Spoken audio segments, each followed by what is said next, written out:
সবাইকে আদাব, সালাম ও নমস্কার। আশা করি সকলে ভালো আছেন, সুস্থ আছেন। আজকে থেকে নতুন পথে যাত্রা শুরু। নতুন পথ বলতে আগে যেদিকে আমি স্কুলে যেতাম এদিকে স্কুলে যাওয়া সম্ভব হচ্ছে না। এখন রাস্তার কাজ চলতেছে, তো এখন অন্য আর একটা রাস্তা দিয়ে অনেক দূর ঘুরিয়ে পেঁচিয়ে যেতে হচ্ছে। যদিও সব দিকেই হাঁটতে হয়, হাঁটার রাস্তা আসলে এই রাস্তাটাই হচ্ছে এরকম ব্যাকওয়ার্ড, হাঁটা ছাড়া আসলে উপায় নাই। মাটির রাস্তা আসলে এখন আরও বৃষ্টি হচ্ছে, রাস্তা কাদা হয়ে যাচ্ছে, অটো চলাচল করে না। যদিও আগে আমি অটোতে চলাচল করি না, কারণ অটোতে খুব বেশি ঝাঁকি দেয়। এই যে বৃষ্টি হচ্ছে, বৃষ্টির জলে চারদিক যে পরিপূর্ণ হয়ে আসছে, তবে রাস্তায় জল ওঠে না। এটা একটু উঁচু জায়গা, রাস্তায় জল ওঠে না। আজকে অনেক বাতাস, রোদ উঠছে। রোদ এবং বাতাসটা তাকাতে বেশি একটা গরম লাগতেছে না।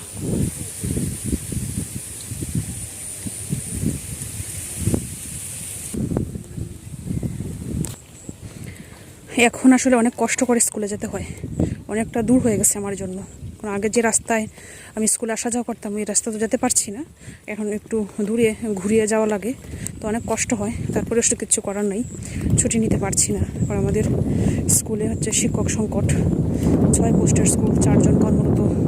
তার মধ্যে এখন পরীক্ষা চলতেছে, প্রথম প্রান্তিক মূল্যায়ন, সব কিছু মিলিয়ে ছুটি নেওয়া সম্ভব হচ্ছে না। আর ম্যাটারনিটি লিভ তো আসলে এত আগে নেওয়া সম্ভব হচ্ছে না, নিলেই তো আসলে অনেক আগেই শেষ হয়ে যাবে। যদিও এখনও রাস্তার তেমন একটা সমস্যা হয় নাই, রাস্তা এখনও খারাপ হয় নাই, কিন্তু ওই পাশে যেদিকে আমি সবসময় চলাচল করি এই রাস্তায় মাটি কাটার কারণে, আর মাটি কাটতেছে রাস্তায়, উঁচু করতেছে, এই জন্য একটু সমস্যা হচ্ছে। মাটি কাটার কারণে বৃষ্টি হচ্ছে, তো এই জন্য প্রতিদিনই বৃষ্টি হচ্ছে। এই জন্য নতুন মাটি দেওয়া হচ্ছে, বৃষ্টি হচ্ছে, কাদা হয়ে গেছে। না হয় এখনও মে মাস, এখনও রাস্তা খারাপ হয় না। জুলাই আগস্টের দিকে রাস্তা খারাপ হয়, তো জুলাই আগস্ট তো আরও অনেক, শুধু 2-3 মাস।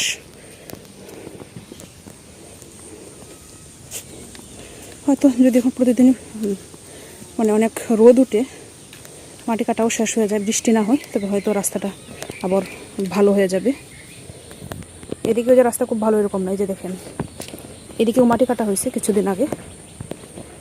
এই প্রত্যেকটা রাস্তায় আসলে মাটি কাটা হয়েছে, মাটি কেটে উঁচু করা হয়েছে, কিন্তু মাটি কাটার সাথে সাথেই বৃষ্টি শুরু হয়ে গেছে, এই জন্য রাস্তার এই অবস্থা, এই হাল। না হয় এদিকে সবসময় অটো চলাচল করে, জুলাই আগস্টে গিয়ে তখন কাদা হয়, তখন 2-3 মাস একটু সমস্যা হয়, পরে আবার ঠিক হয়ে যায়। আর এটা আমাদের এলাকার মতো না, আমার বাবার বাড়ি, শ্বশুর বাড়ি তো নিচু এলাকার মতো না, এটা আসলে এটা উঁচু এলাকা। যদিও মাটির রাস্তা, কিন্তু উঁচু, জল উঠে না রাস্তায়। সেই কখন থেকে যে হাঁটা শুরু করছি, এখনও হাঁটতেছি, হাঁটা এখনও শেষ হয় নাই। আসলে আমি প্রতিদিন যে রাস্তায় যাতায়াত করি, মানে আমার যে পুরনো রাস্তা, ওই রাস্তার চেয়ে এই রাস্তাটা হচ্ছে ডাবল দূরত্ব। অনেক কষ্ট হচ্ছে আসলে হাঁটতে, প্রচুর কষ্ট হচ্ছে, কিছু করার নাই, যেতে হচ্ছে। আর এখন আবার একটা নিউজ শুনলাম যে রাস্তা দিয়ে যাচ্ছি এই রাস্তায় নাকি মাটি কাটা হবে, কারণ বৃষ্টির জন্য মাটি কাটা স্থগিত ছিল। অর্ধেক মাটি কাটা হয়েছে, বাকি অর্ধেক নাকি কালকে থেকে কাটা শুরু করবে।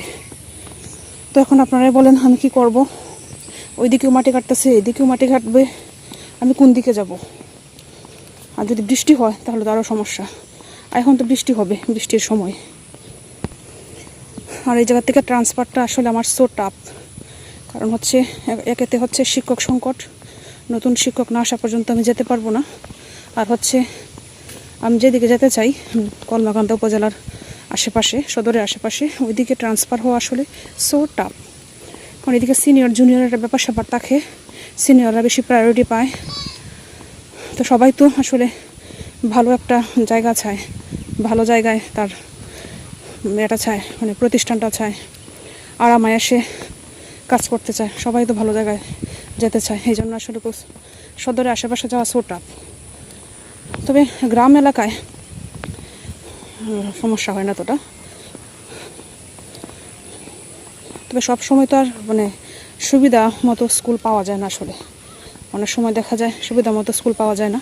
যেমন আমার গ্রাম আছে, যখন আমার চাকরি হয়েছে আমার গ্রামই তখন পোস্ট ফাঁকা ছিল না, না হয় আমার গ্রামেই আমি পোস্টিংটা নিতে পারতাম।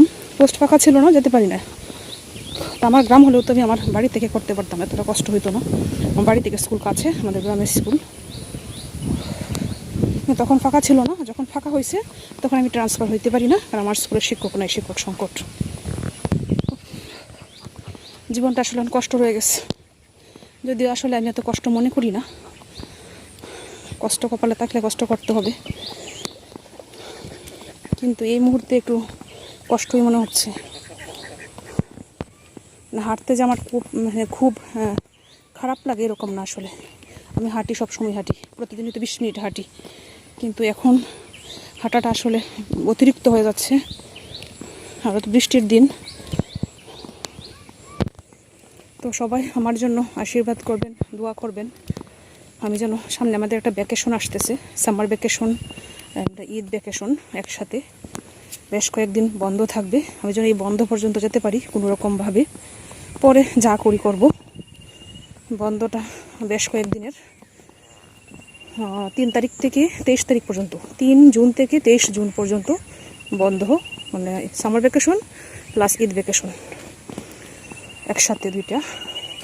তো এই পর্যন্ত যদি আমি যেতে পারি, পরে চিন্তা ভাবনা করব কি করব। যদি রোদ হয় হয়তো রাস্তাঘাট আবার ঠিক হয়ে যাবে, আর বেশ কিছুদিন আসা যাবে। আর যদি অনবরত বৃষ্টি হতে থাকে, যদি বর্ষাকাল, এখন তো আসলে আর বলা যায় না কখন কি হয়, বন্যা টন্যা হয়ে যায়, তখন তো কিছু করার নেই। হয়তো আমাকে ম্যাটারনিটি লিভে যেতে হবে, না হয় মেডিকেল লিভে, কোনো কিছু একটা নিতে হবে।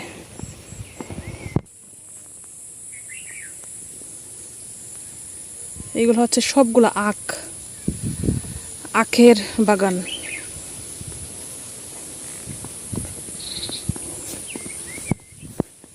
এদিকে মনে হয় প্রচুর আখ হয়, আমি আসলে কখনো দেখি না, এদিকে তো বেশি আসা যাওয়া পড়ে না।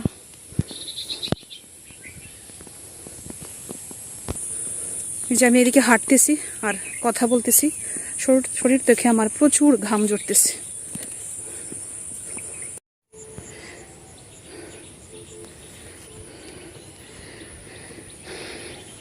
সবাই একটু আশীর্বাদ করবেন, আমি যেন এই কঠিন মুহূর্তটা পার হতে পারি।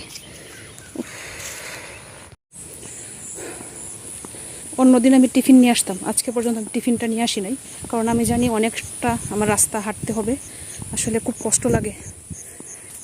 আমি আসলে টিফিন নিব নাকি আমার সাথে একটা আমার সাইড ব্যাগ থাকে, এই ব্যাগটা নিব নাকি ছাতা নিব। তো অনেক সময় দেখা যায় রাস্তায় কাদা থাকে, জুতাগুলাও খুলতে হয়, তো কোনটাতে মানে রেখে কোনটা নিব, এই জন্য আজকে আমি খাবারই নিয়ে আসি নাই। হালকা কিছু বিস্কিট আর কলা নিয়ে আসছি, মানে অন্যদিন আমি মানে ভাতই নিয়ে আসতাম, কারণ খুব ক্ষুধা লাগে। এই জায়গাটা হাঁটার পর প্রচুর ক্ষুধা লাগে, আর সকাল সময় বের হয়ে আসি, এতটা খাওয়া হয় না আসলে ক্ষুধা। আর স্কুলে দেখা যায় হাঁটার পরে, স্কুলে যাওয়ার পরে আমার ক্ষুধা লাগে, 12টা 1টা বাজে, তখনই প্রচুর ক্ষুধা লাগে। তবে এই রাস্তাগুলো দিয়ে মোটরসাইকেল চলাচল করে, কিন্তু খুব ভয় লাগে আসলে মোটরসাইকেল চলাচল করা এই রাস্তা দিয়ে, কারণ মাঝে মধ্যেই অনেকটা জায়গা পিচ্ছিল আছে, যদি বৃষ্টি হয়েছে কাদা আছে, যদি স্লিপ কাটে, এই জন্য আসলে মোটরসাইকেল চলাচল করি না। না হয়তো কিছুটা জায়গায় মোটরসাইকেলে আমি আসতে পারতাম, যতটুকু আসা যায়, কিন্তু খুব ভয় লাগে। এই যে দেখেন মোটরসাইকেল যাচ্ছে, এটা আমার স্কুলের পাশেই যাবে।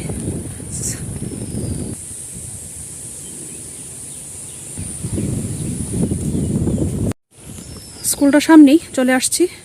তো গিয়ে আসলে রেস্ট নেওয়ার কোনো সময় নাই, গিয়ে পরীক্ষা শুরু করতে হবে, পরীক্ষার সময় হয়ে আসছে।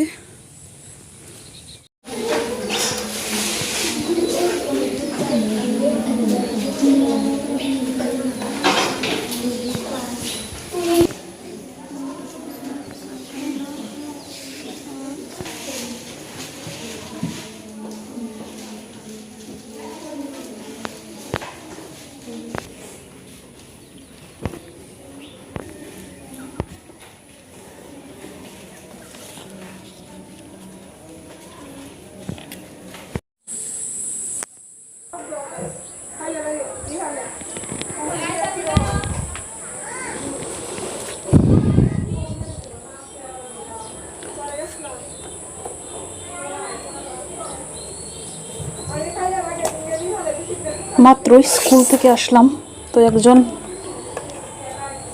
দিদি আসছে একটা অ্যালোভেরার নিতে, তো ওনাকে একটা অ্যালোভেরা দিয়ে দিব, দেখি কোনটা দেওয়া যায়।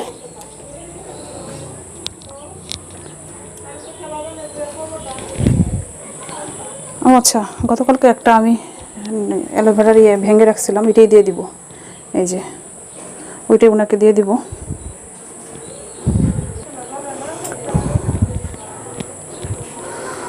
খুব অসহ্য লাগতেছে আসলে, কারেন্ট নাই, গরম।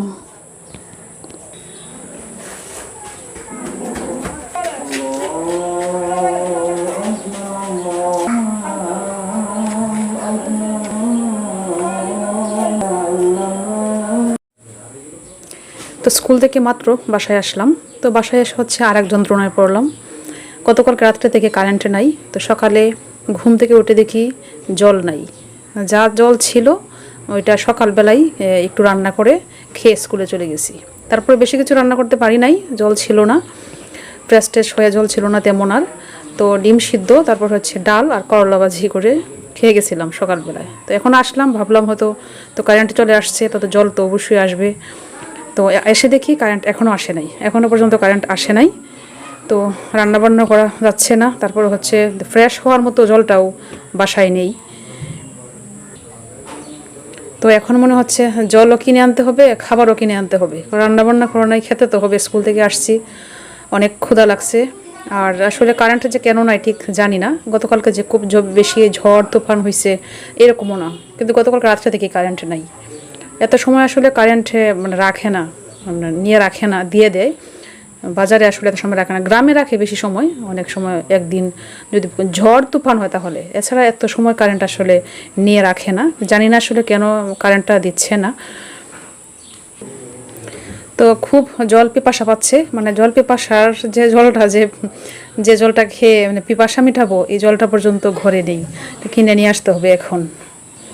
তো আপনারা সবাই ভালো থাকবেন, সুস্থ থাকবেন, আমাদের জন্য আশীর্বাদ করবেন, আমার জন্য বিশেষ করে আশীর্বাদ করবেন, দোয়া করবেন। আপনাদের জন্য আমি আশীর্বাদ করি, আপনারা যে যেখানে আছেন আমার ভিডিওগুলো দেখেন, আমাকে সাপোর্ট করেন, আমাকে ভালোবাসেন, সবাই যেন ভালো থাকেন, সুস্থ থাকেন। আজকে এই পর্যন্তই, সকলকে ধন্যবাদ।